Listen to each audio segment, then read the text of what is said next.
विनोद चौधरी फोर्ब्सको अरबपति सूचीमा पर्ने पहिलो नेपाली व्यापारी हुन्। उनले 19 वर्षको उमेरमा काठमाडौँमा नाइट क्लब खोलेर आफ्नो उद्यमशीलताको यात्रा सुरु गरेका थिए। विनोद चौधरी अहिले चौधरी ग्रुपको मालिक हुन्। चौधरी ग्रुप नेपालको सबैभन्दा ठुलो र भरपर्दो ब्रान्ड हो। उनले करिब 20 भन्दा बढी देशमा 80 भन्दा बढी कम्पनी सञ्चालन गरेका छन्। चौधरी ग्रुप वाइवाई नुडल्सको लागि सबैभन्दा बढी प्रसिद्ध छ। विनोद चौधरीले केही वर्ष अघि आफ्नो आत्मकथा लेखेका थिए। सोही आत्मकथामा उनले आफ्नो समृद्धि र आर्थिक सफलताको मुख्य स्रोत सिधा औँला होइन बाङ्गो औँला रहेको उल्लेख गरेका छन्। आजको भिडियोमा हामी विनोद चौधरीले कुन प्रसङ्गमा सिधा औँला नभएर बाङ्गो औँला प्रयोग गरेका छन् भन्ने बारेमा चर्चा गर्नेछौँ। अर्थात् आज हामी डार्क सिक्रेट्स अफ विनोद चौधरीको बारेमा जान्नेछौँ।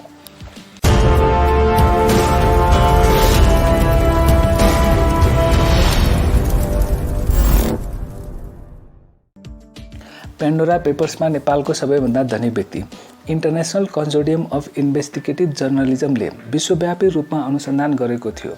उक्त अनुसन्धानबाट चर्चित राजनीतिक तथा व्यापारिक व्यक्तिहरूले सम्पत्ति शुद्धिकरणका लागि ट्याक्स हेभन प्रयोग गरेको खुलासा गरेको थियो।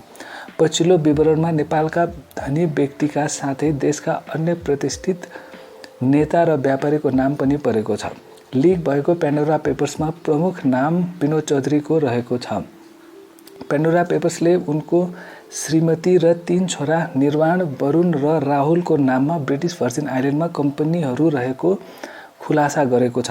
ती कम्पनीहरू हुन् Sinovation incorporated, CG hotels and resorts limited, Sensei capital partners incorporated जुन ब्रिटिस भर्जिन आइल्यान्डमा छन् र CG hospitality holdings global PT limited जुन सिङ्गापुरमा छ। नेपाल राष्ट्र ब्याङ्कले विनोद चौधरीलाई विदेशमा लगानी राख्ने अनुमति नभएको स्पष्ट पारेको छ। नेपालको कानुन अनुसार कुनै पनि व्यक्तिले नेपाली पैसा स्वीकृति बिना देश बाहिर लैजान पाउँदैन। ब्रिटिस भर्जिन आइल्यान्डमा दर्ता भएको सिनोभेसन इन्कर्पोरेटेडमा विनोद चौधरीको परिवार बाहेक बङ्गलादेशी मूलको अमेरिकी नागरिक अब्दुल अबल मिन्टुको पनि लगानी छ। अब्दुल अबल मिन्टुलाई ढाकामा भ्रष्टाचार विरोधी आयोगले 2018मा सम्पत्ति शुद्धिकरण र ऋण फिरौतीको गम्भीर आरोप लगाएको थियो र यसमाथि अनुसन्धान पनि गरेको थियो। International consortium of investigative journalist अनुसार एक विशाल अन्डरवर्ल्ड छ जसले विभिन्न अफसोर कम्पनीजहरू धेरै तहमा सञ्चालन गर्छ। यी कम्पनीजहरूलाई ट्रेस गर्न एकदम गाह्रो हुन्छ। यी कुराहरूले केही सङ्केत दिएको छ कि विनोद चौधरी सम्पत्ति शुद्धिकरण र कर छलीमा पनि संलग्न हुन सक्छन्। चौधरी ग्रुपको अरुण इन्टरकन्टिनेन्टलले ठुलो कर छलेको आरोप। चौधरी ग्रुपको सहायक कम्पनी अरुण इन्टरकन्टिनेन्टलले नक्कली भ्याट बिल जारी गरी करोडौँको हिनामिना गरेको आरोप लागेको छ। अरुण चौधरीको फर्म अरुण इन्टरकन्टिनेन्टलले 50 लाख भन्दा बढी कर र सो बराबरको जरिवाना बुझाउनुपर्ने राजस्व न्यायाधिकरणको उच्च स्रोतले जनाएको छ। विनोद चौधरीका कान्छा भाइ अरुण चौधरी उनी व्यक्ति हुन् जसमाथि सम्पत्ति शुद्धिकरण र अफसोर कारोबार गरेको आरोप लागेको थियो। चाइना निर्मित विद्युतीय गाडी नेटा भीको महँगो मूल्य निर्धारण। चौधरी ग्रुपको विस्तारित शाखा सिजी मोटर्सले जुनमा नेपाली बजारमा आफ्नो पहिलो क्रसओभर विद्युतीय गाडी नेटा भी लन्च गरेको छ। कम्पनीले नेटा भीको मूल्य करिब 38 लाख रुपैयाँ निर्धारण गरेको छ। यो मूल्यलाई चीनको बजार मूल्यसँग तुलना गर्दा अत्यधिक महँगो हुन आउँछ। नेपालको कालोबजारी ऐन अनुसार मूल्यको 20% भन्दा बढी नाफा लिन निषेध गरिएको छ।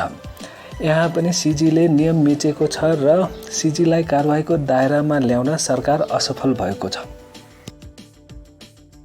करका दरहरू हेरफेर गर्न राजनीतिज्ञहरूलाई प्रभाव पारेको आरोप।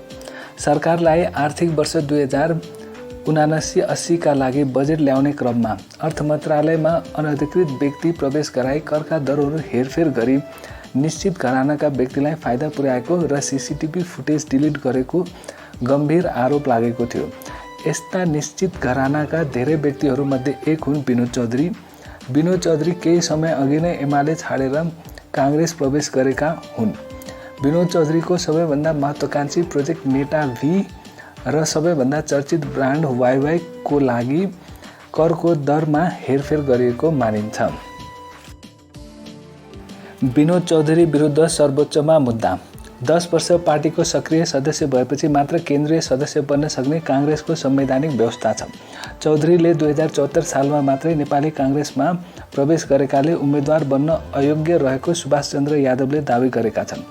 चौधरी 14औं महाधिवेशनबाट केन्द्रीय सदस्यमा निर्वाचित भएका हुन्। निर्वाचन आयोगले चौधरीको पदबाट बर्खास्तको माग पूरा नगर्ने आदेश दिएपछि यादव सर्वोच्च अदालत पुगेका हुन्। नोबेल ब्याङ्कमा राजा वीरेन्द्रको लाखौँ किता सेयर खोइ त। विनोद चौधरीले केही वर्ष अघि लेखेको आफ्नो आत्मकथामा उनले आफ्नो समृद्धि र आर्थिक सफलताको मुख्य स्रोत सिधा औँला होइन बाङ्गो औँला रहेको उल्लेख गरेका छन्। चौधरीका यो इसारालाई राष्ट्र ब्याङ्क, सरकारी निकाय लगायत धेरैले एनबी इन्टरनेसनलको नाममा नोबेल ब्याङ्कमा गरेको लगानी र त्यसको प्रतिफलको रूपमा व्याख्या गरेका छन्। पञ्चायतकालमा ललितपुरको स्याम्बुमा स्थापना भएको वाइवाई फ्याक्ट्री र तत्कालीन अरब ब्याङ्कलाई नोबेल ब्याङ्कमा परिणत गर्दा एनबी इन्टरनेसनलले खरिद गरेको सेयरको खेलाडी फरक रहेको आशंका गरिएको थियो। चौधरीमाथि यी सबै लगानीमा तत्काल राजपरिवारको प्रक्सीको रूपमा काम गरेको आरोप छ। शाही हत्याकाण्डपछि उनीमाथि अदृश्य शाही लगानीको प्रश्न पनि उठेको थियो। हत्याकाण्डपछि उनले लामो समय भारतमा बिताएका थिए। यो कुराले आरोप र आशंकाहरूमा आगोमाथि घिउ थप्ने काम गरेको थियो। राजा वीरेन्द्र र राजपरिवारको नाममा कति सम्पत्ति अहिले छ भन्ने जान्न चाहनुहुन्छ भने आई बटनमा क्लिक गर्नुहोला। सीजी टेलिकमलाई मोबाइल फोन लाइसेन्स दिन सरकारले नियममा छेडछाड गरेको। सरकारले चौधरी ग्रुप अन्तर्गतको कम्पनी सीजी टेलिकमलाई फाइदा पुर्याउन मोबाइल फोनको लाइसेन्स लिन आवश्यक पर्ने मापदण्डमा छेडछाड गरेको छ। सञ्चार तथा सूचना प्रविधि मन्त्रालयले विनोद चौधरीको प्रभावमा नियमावली नै संशोधन गर्न लागेको छ। हालको व्यवस्था अनुसार कम्पनीहरूले नयाँ सेवाको लागि इजाजतपत्र लिन मापदण्ड पूरा गर्नै पर्ने प्रावधान छ। 2013मा सीजी टेलिकमले लाइसेन्सको लागि आवेदन दिएको थियो, तर पर्याप्त मोबाइल टावरहरूको अभावमा अयोग्य ठहरियो। कम्पनीले आवश्यकता अनुसार टावरको सङ्ख्या बढाएको भए नियमावली संशोधन गर्नुपर्ने आवश्यकता थिएन। तर कम्पनीले इजाजतपत्र लिनको लागि उपयुक्त तरिकाको सट्टा राजनीतिक लबिङको सहारा लिएको छ। अर्थात् विनोद चौधरीजीले सिधा औँलाको साटो बाङ्गो औँलाको सिद्धान्त प्रयोग गरेका छन्। एकजना व्यक्तिको लागि नियम र कानुन नै परिवर्तन गर्न हाम्रो सरकार र नेताहरू कस्ता छन् त्यो मैले भन्नु पर्दैन। नेपालमा इन्टरनेट दक्षिण एसियाकै महँगो भएको विनोद चौधरीको गलत दाबी। आफ्नो टेलिकमको प्रमोसन गर्ने क्रममा विनोद चौधरीले नेपालमा इन्टरनेटको मूल्य हाल दक्षिण एसियामा सबैभन्दा महँगो भएको र नेपालमा इन्टरनेटको पहुँच मात्र 35% भएको गलत दावी गरेका छन्। यो दावीको सत्यताको बारेमा जान्न चाहनुहुन्छ भने वेबसाइटको लिङ्क डिस्क्रिप्सनमा छ, हेर्न सक्नुहुनेछ। विद्युतीय गाडी नेटा भीको मूल्य परल मूल्यभन्दा दोब्बर राख्ने विनोद चौधरीले यस्ता दावी गर्नु अलिक कमेडी नै हुन्छ जस्तो लाग्छ है मलाई। बाफिया 2074मा अनुकूल परिवर्तन गर्न दबाब। छिमेकमा भारतीय जनता पार्टीले बहुमत प्राप्त गरेपछि चौधरीको भाजपाका ठूला नेता पण्डित रविशङ्कर र बाबा रामदेवसँग विशेष सम्बन्ध स्थापित भएको छ। चौधरीले महाराष्ट्रका गभर्नर भगत सिंह कोश्यारी मार्फत पूर्व अर्थमन्त्री युवराज खतिवडालाई संशोधनका लागि दबाब दिँदै आएका थिए। यसले सरकारले हाल संसदमा विचाराधीन बैंकिङ तथा वित्तीय संस्था ऐनलाई आवश्यक परिवर्तन गर्न छिटो आधार प्रदान गर्ने थियो। चौधरीले केही वर्ष अघि शक्ति केन्द्रको आश्रयमा रहेको संसदीय समितिबाट बाफियामा अनुकूल व्यवस्था गर्न सफल भएका थिए। हाल उक्त ऐन संशोधनका लागि संसदमा लामो समयदेखि अल्पत्र छ।